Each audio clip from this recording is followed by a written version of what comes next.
Good day, respected panel members, our thesis advisor.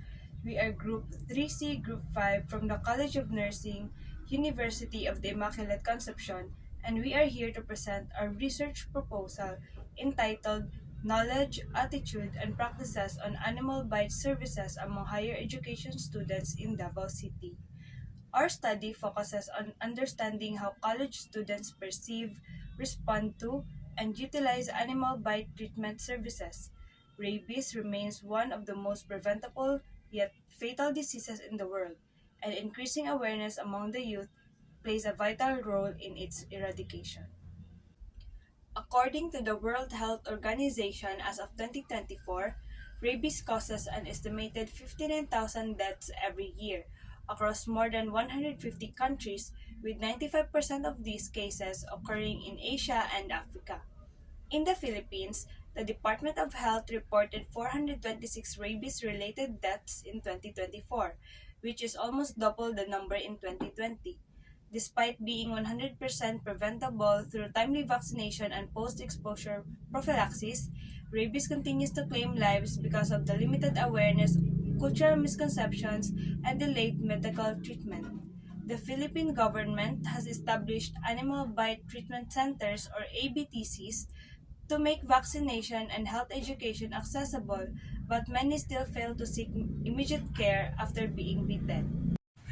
Most studies focus on pet owners and rural communities, but little is known about how higher education students, a well-informed yet understudied group, perceive rabies and animal bite services. Hence, this study aims to determine their knowledge, attitude, and practices on animal bite services to support future educational and preventive interventions. Existing literature reveal that while people recognize rabies as fatal, there remain significant gaps in knowledge and correct practices. For example, Verma et al. 2025 found that although most respondents knew rabies was transmitted through animal bites, only 26% knew the proper first aid, which is to wash the wound with soap and water for 15 minutes. And in addition, Banerjee et al. 2024 also observed that even nursing students lack knowledge of the National Rabies Control Program and the correct wound management procedures. In the Philippines, study shows that many still rely on traditional remedies, such as applying vinegar or coins on bite wounds. These misconceptions delay proper treatment and increase the risk of fatal infections. Moreover, Dizon et al. 2022 and Saito et al. 2024 emphasize that knowledge and preventive behavior differ by educational level and access to health services. These findings highlight the need for targeted health education among college students who can serve as advocate for rabies prevention and community awareness.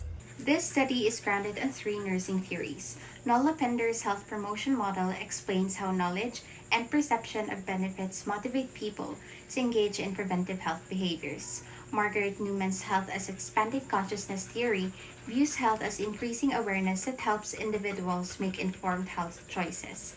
And lastly, Imogen King's goal attainment theory emphasizes collaboration and goal setting between individuals and healthcare providers to achieve better health outcomes.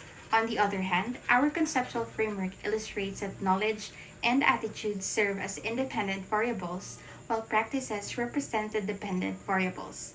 This means a student's understanding and perception of animal bite services can influence their preventive actions, such as wound care, vaccination, and seeking help from ABTCs. This study aims to determine the level of knowledge, attitude, and practices regarding animal bite services among higher education students in Davao City. Specifically, it seeks to answer what is the demographic profile of the respondents, what is their level of knowledge, attitude, and practices regarding rabies prevention and animal bite services. Is there a significant relationship between knowledge, attitude, and practices? We hypothesize that there are no significant relationships between knowledge, attitude, and practices regarding rabies and animal bite services. This study is significant because it identifies existing gaps in rabies awareness among higher education students. For students, it will enhance their understanding of preventive health practices and responsible pet ownership. For healthcare workers, it provides data that can help design educational programs focused on rabies prevention and the proper use of ABTCs. For the community, it promotes timely reporting of bite incidents and a greater trust in public health services. On a larger scale, this study supports Sustainable Development Goal number 3, good health and well-being, particularly reducing the preventable diseases through education and awareness.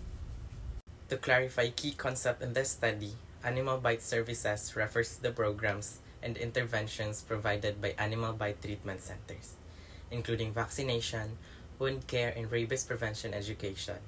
Knowledge pertains to the accurate information about rabies and its prevention.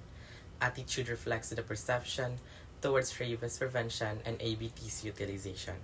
Practices involves actual behaviors such as wound washing, vaccination, and seeking medical care after exposure. Methodology.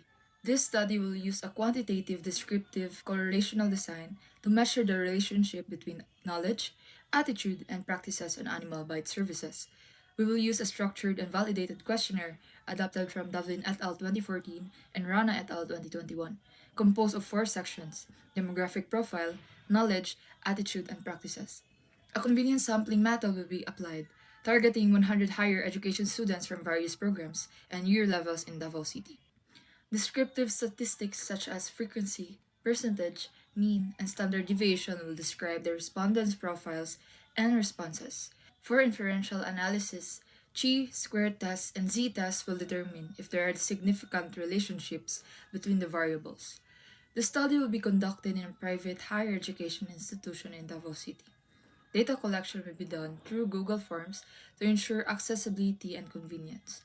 Only respondents who provide informed consent will participate, ensuring voluntary and ethical participation. The study will focus only on higher education students enrolled in one private institution in Davao City. It will assess their knowledge, attitudes, and practices regarding rabies and animal bite services. However, the study is limited by its sample size and setting, which may affect generalizability. Data will also be self-reported, which can introduce bias. Despite these limitations, the study will provide valuable insight into the current awareness and behavior of the youth regarding rabies prevention. The researchers will strictly adhere to ethical principles of beneficence, non-maleficence, justice, and respect for persons. Prior to data collection, approval will be obtained from the college research committee and the University Research Ethics Board. The study will comply with the Data Privacy Act of 2012 to ensure that participants' information is protected at all times. All participants will be informed about the purpose of the study, voluntary participation, and confidentiality of responses. That concludes the presentation of our research proposal. We now open the floor for your questions and suggestions. Thank you and good day.